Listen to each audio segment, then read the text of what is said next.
आप सबों को जय यीशु। आत्मदर्शन टीवी की ओर से इस बाइबल स्टडी प्रोग्राम में मैं आप सबों का हार्दिक स्वागत करता हूं। आज हमारे अध्ययन का विषय है आमोस का ग्रंथ। आमोस के ग्रंथ के 9 अध्याय है, एक छोटा सा ग्रंथ है। और आमोस के ग्रंथ के अध्ययन के समय मैं 7 मुख्य बिंदुओं पर प्रकाश डालना चाहता हूं। पहला है प्रस्तावना, दूसरा आमोस के ग्रंथ का लेखक, तीसरा ग्रंथ का समय, चौथा ग्रंथ में क्रिस्त, पांचवा आमोस के ग्रंथ के मुख्य शब्द, आयतें और अध्याय, छठवां आमोस के ग्रंथ का सर्वेक्षण और सातवां ग्रंथ की मुख्य शिक्षा।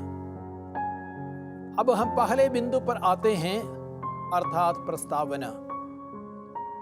नबी आमोस ने इज़राइल के राजा यरोबोआम द्वितीय के समय उत्तरी राज्य इज़राइल में अपना कार्य किया।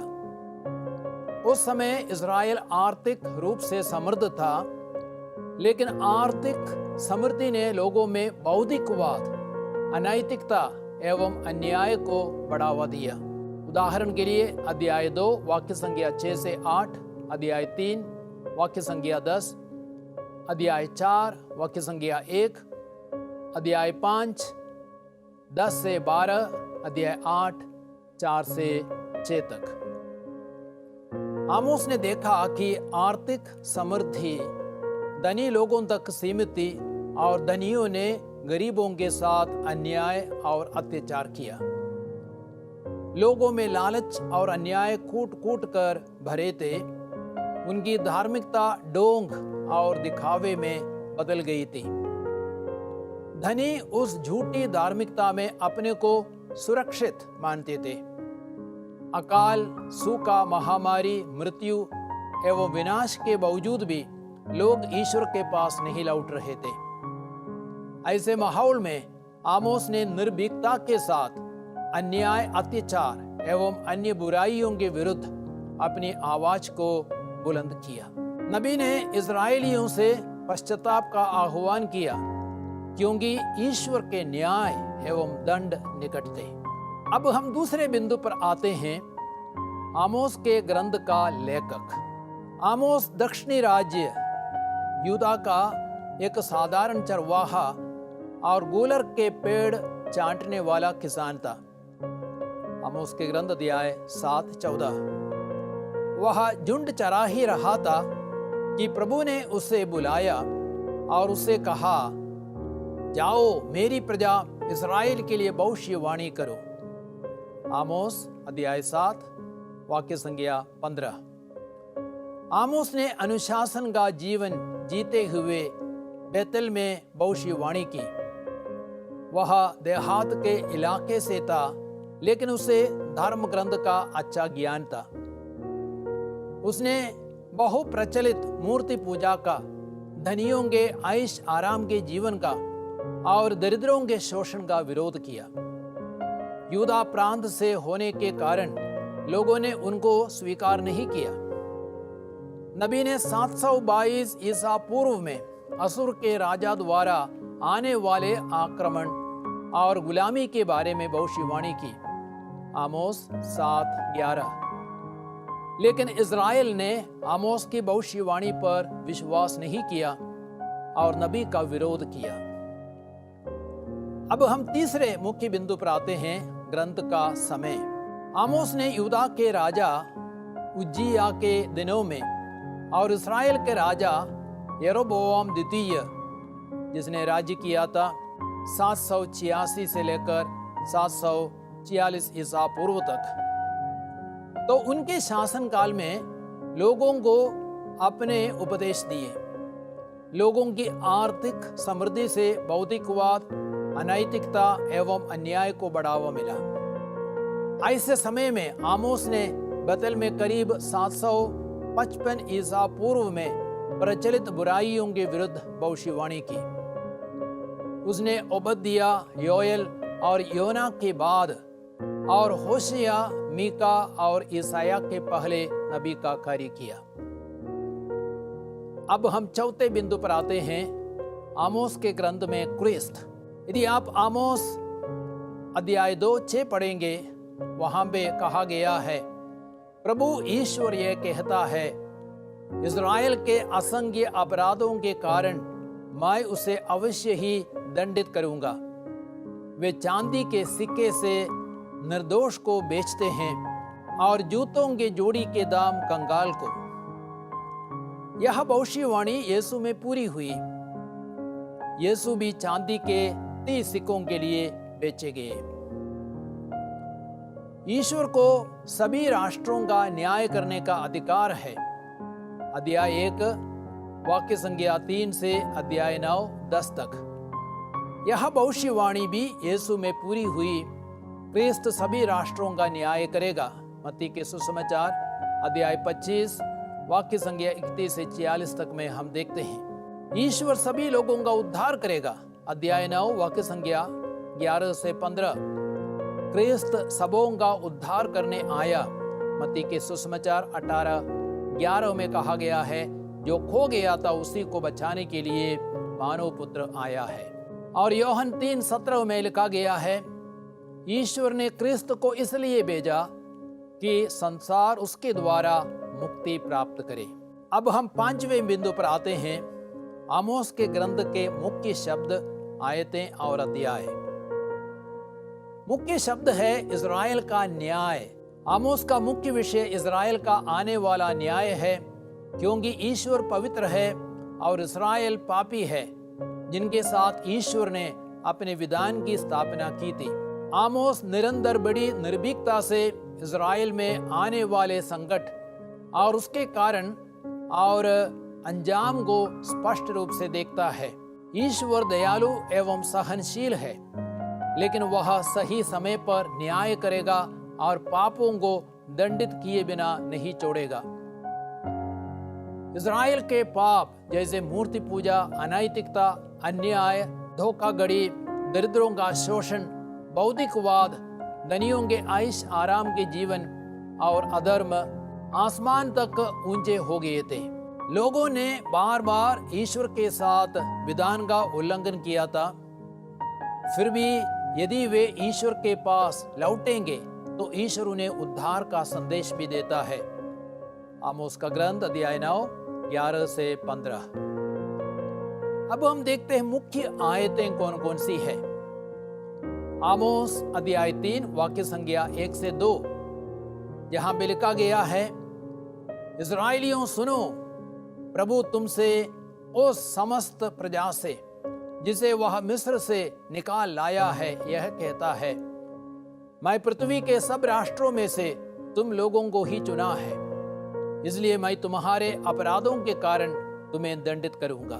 और एक दूसरी मुख्य आयत है अध्याय 8 वाक्य संख्या 11 से 12 तक।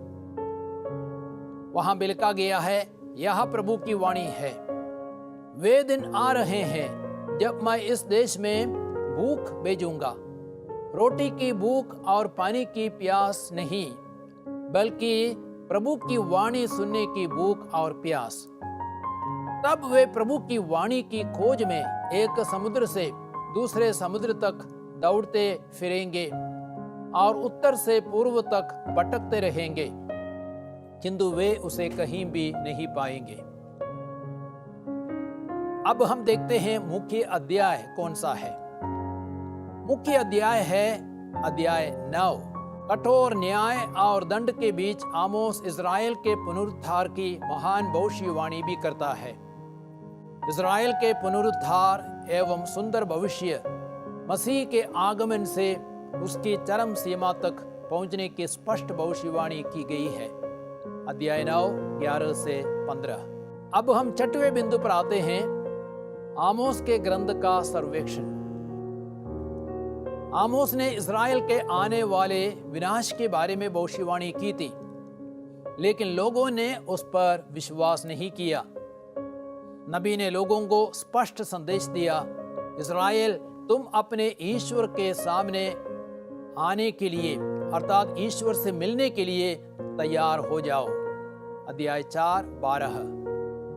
आमोस के ग्रंथ को 4 भागों में विभाजित किया जा सकता है।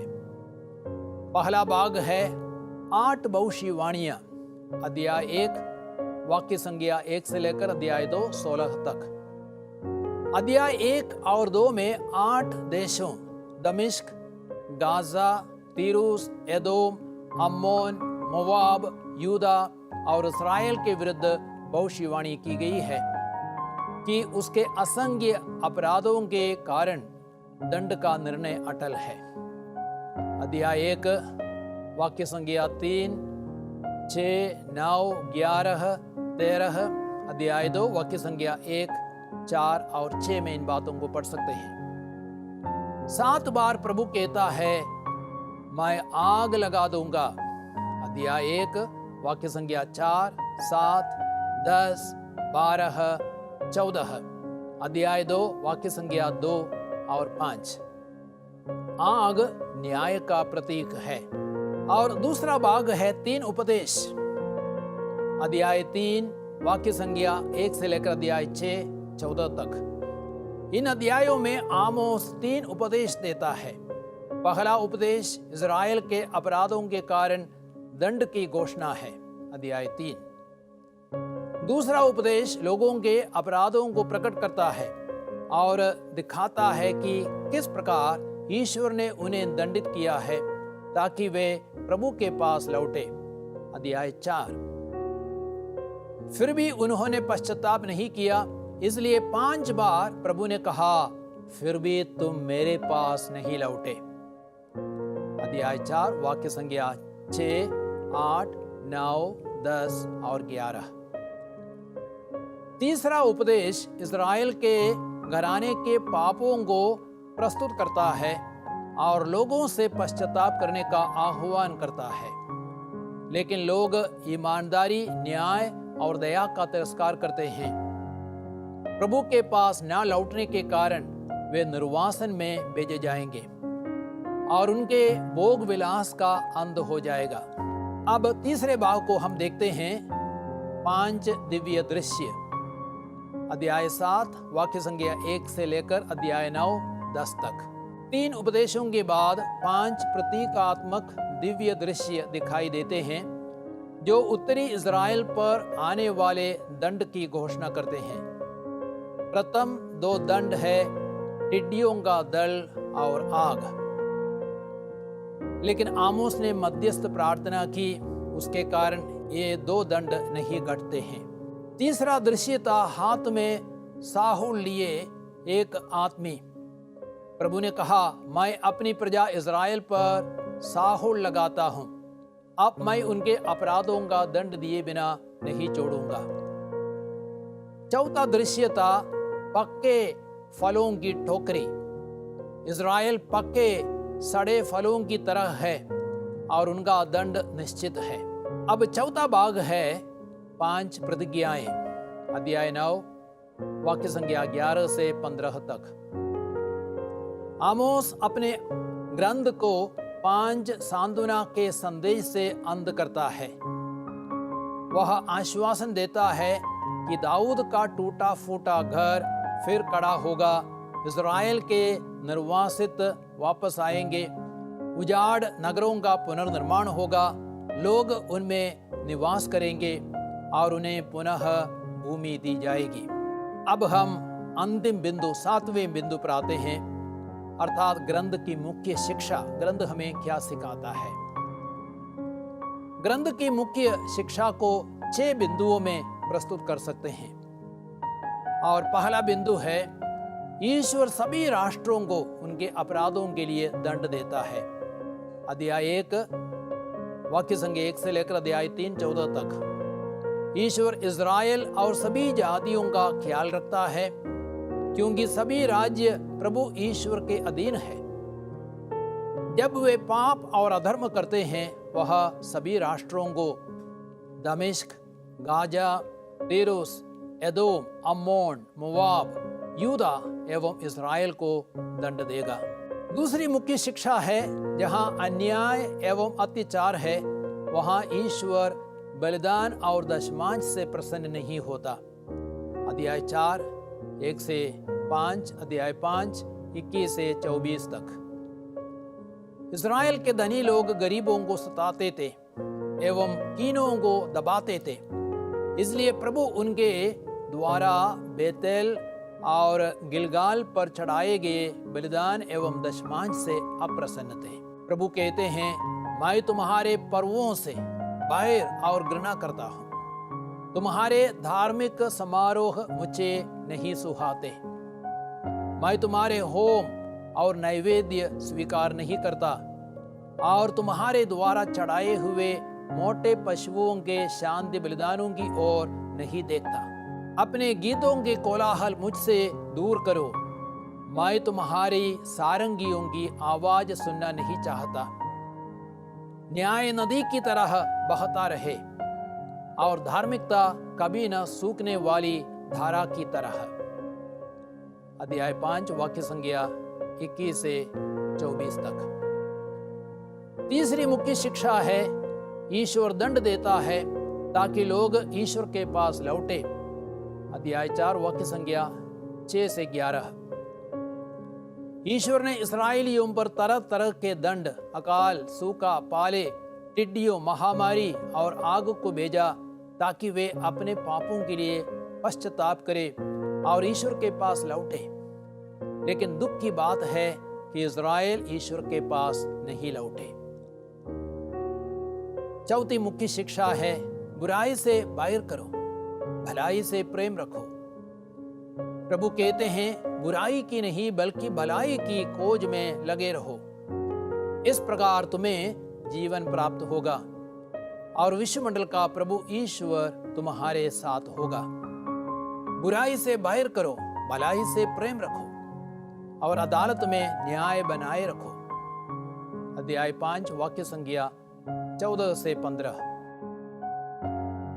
पांचवी मुख्य शिक्षा है, ईश्वर प्रभु की वाणी सुनने की भूख और प्यास भेज सकता है। अध्याय 8 वाक्य संज्ञा 11 से 13। प्रभु कहते हैं, वे दिन आ रहे हैं जब मैं इस देश में भूख भेजूंगा, रोटी की भूख और पानी की प्यास नहीं, बल्कि प्रभु की वाणी सुनने की भूख और प्यास। तब वे प्रभु की वाणी की खोज में एक समुद्र से दूसरे समुद्र तक दौड़ते फिरेंगे और उत्तर से पूर्व तक भटकते रहेंगे, किंतु वे उसे कहीं भी नहीं पाएंगे। उस दिन कोमलांगी तरुणियों और नवयुवक प्यास से मूर्छित हो उठेंगे। कारण यह था कि इस्राएल भविष्यवाणी का तिरस्कार कर रहा था। अध्याय 7:16 आप पढ़ सकते हैं। और इस्राएल को उनके पापों के लिए भारी दंड, असुर द्वारा निर्वासन आने वाला था। असुर के राजा ने 722 ईसा पूर्व में इस्राएल का विनाश किया और उन्हें अन्य राष्ट्रों में निर्वासित किया। निर्वासन के समय प्रभु की वाणी सुनाने के लिए उनके पास कोई नबी नहीं था। इस प्रकार वे आत्मिक रूप से भूखे और प्यासे रह गए। हमारे साथ ऐसा ना हो, उसके लिए हमें प्रभु के वचन को प्यार करना चाहिए और उसके लिए तरसना चाहिए। और छठवीं मुख्य शिक्षा है, दंड और विनाश के बाद समृद्धि आएगी। प्रभु का दंड सदा के लिए नहीं है। विपत्ति के बाद समृद्धि की आशा जगाई गई है। प्रभु कहता है, उस दिन मैं दाऊद का टूटा फूटा हुआ घर फिर खड़ा करूंगा, मैं उसकी दरारें भर दूंगा और उसके खंडहरों का पुनर्निर्माण करूंगा। वह जैसा पहले था उसी तरह मैं उसे फिर बनवाऊंगा। यह भी कहा गया है, वे दिन आ रहे हैं जब लुनने वाले के तुरंत बाद हल चलाने वाला आएगा और बोने वाले के बाद अंगूर बटोरने वाला। पहाड़ों से अंगूरी की नदियां बह निकलेंगी और पहाड़ियों से अंगूरी टपकती रहेगी। तब मैं अपनी प्रजा इज़राइल के निर्वासितों को वापस ले आऊंगा। वे उजाड़ नगरों का पुनर्निर्माण करेंगे और उनमें निवास करेंगे। वे दाखबारियां लगाकर अंगूरी पिएंगे और बगीचे रोप कर फल खाएंगे। मैं उन्हें उनकी अपनी भूमि में स्थापित करूंगा और मैं जो भूमि उन्हें प्रदान करूंगा उससे वे फिर कभी उखाड़े नहीं जाएंगे। अध्याय 9 वाक्य संख्या 11 से 15 तक। प्यारे भाइयों और बहनों, आप लोगों ने आमोस के ग्रंथ का अध्ययन करने का प्रयास किया और अब मैं आपसे आग्रह करूंगा आप आमोस के ग्रंथ का अध्ययन करें। मेरी आशा है और अच्छी तरह आप उस ग्रंथ को समझ पाएंगे।